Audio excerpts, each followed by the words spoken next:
Hey everyone, welcome back to the channel. This is part 2 of our guide on the new Heavy Trooper in Top War. In the last video, we covered how to unlock the HT and broke down all its skills. If you missed it, you can check it out on my channel. Today, we're diving into the brand new chipset that launched with it, the Scaleplate Armor.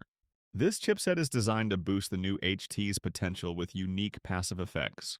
Now that you know what we're covering, let's get right into the details. First things first, the Scaleplate Armor chipset is exclusive to the new Heavy Trooper. That means it won't work with any other existing HTs. This chipset is specially designed to enhance the skills of the new HT by providing direct boost to some of its abilities. And just to remind you, the new HT and the Scaleplate chipset both give passive stat bonuses to your marches. Since this HT can't be deployed in battle, its entire purpose is to support your marches through passive skill effects and stat boosts. Let's talk about the core skill of the Scaleplate Armor chipset. And this one's a big deal. The core chip skill boosts the effectiveness of the HT's energy infusion by 100%. Now, the energy infusion skill gives you 15% of the stats from whatever core chip you've placed on this HT. For example, as you can see here on the left side of the screen, I'm getting 3.1% Navy decreased damage taken and 8.24% all units HP. These values are exactly 15% of the stats from the core chip I've equipped. Now, the core skill of the Scaleplate chipset boosts that by 100%, which means it doubles those values. So instead of 3.1% Navy decreased damage taken, I'll now get 6.2%, and instead of 8.24% all units HP, it'll be 16.48%. And that's all passive. Now let's test this out.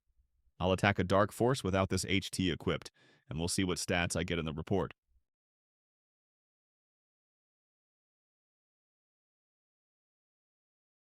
As you can see in the report, I'm now getting 6.2% Navy decreased damage taken and 16.5%. All units HP, exactly what I mentioned earlier. Now here's the interesting part. These numbers actually represent 30% of the stats on the core chip I've equipped on the HT. So what's happening is, you get 15% of your core chip stats from the HT's energy infusion skill, and then the Scaleplate Armor's core chip skill gives you another 100% of that 15%, which effectively doubles it, bringing your total to 30% of the core chip's stats, all passively. Now, if you equip 2 Scaleplate chips, the remote support skill of the HT gets a 100% effectiveness boost. By default, remote support gives you 30% of all stats from the chips placed on slots 1, 3, and with the 2-piece bonus, that 30% becomes 60%. So you're now getting 60% of the stats from those 3 chip slots passively. Now, with 4 Scaleplate chips, the HT's tactical advanced skill gets boosted by 100. Normally, this skill gives you 30% of the stats from chips placed on slots 2, 4, and 6. But with the 4-chip bonus, that effectiveness gets boosted by 100%, which means you'll now get 60% of those stats passively. This bonus works exactly like the 2-piece bonus we talked about earlier. Now, with 6 Scaleplate chips, the HT's data synergy skill gets boosted by 100. This skill gives you 15% of all stats from the side chip slots. That's every slot except the core. With the 6-piece bonus, that 15% gets doubled to 30%, giving you a significant passive stat boost just from filling those chip slots. So now, with all 3 bonuses combined, here's what you're getting.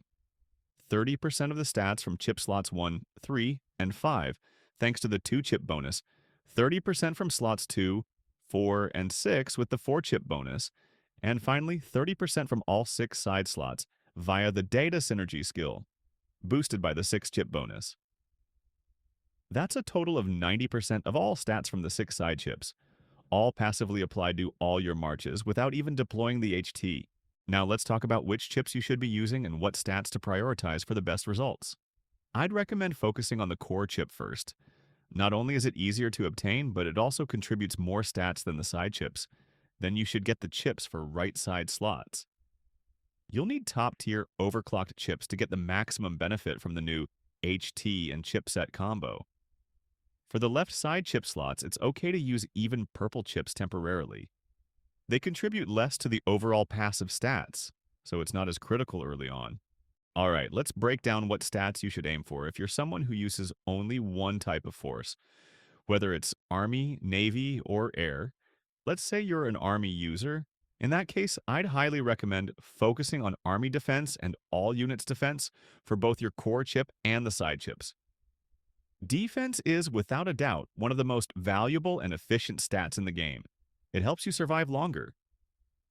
Same logic applies if you're an Air or Navy main. Just replace Army Def with your Force-specific Air Def, or Navy Def, if you're someone who runs all three marches, Army, Navy, and Air, then your stat strategy should be a bit more balanced and efficient. I'd recommend focusing on all units defense and either damage increase or damage decrease, whichever stat you currently have less of. In most cases, players tend to have lower damage decrease, so it's better to go for all units DF and all units damage decrease. Plus, damage decrease works in synergy with defense. Both help reduce incoming damage and improve survivability. For the side chips, here's the setup I personally recommend for triple march users. One chip with all units DEF plus Army DF, next one with all units DF plus Navy DF, and last one with all units DF plus Air DF. This way, you're covering all three forces while keeping all units defense consistent across the board. In my opinion, this is the most optimized stat setup for anyone using multiple troop types. Alright, that's it for this video. I hope this guide helped you understand how to make the most out of the new HT and the Scaleplate Armor chipset. If you found this helpful, don't forget to like the video and subscribe to the channel for more guides like this. If you have any questions, feel free to drop them in the comments, or reach out to me directly on Discord. I'll be happy to help. Thanks for watching, and I'll see y'all in the next video.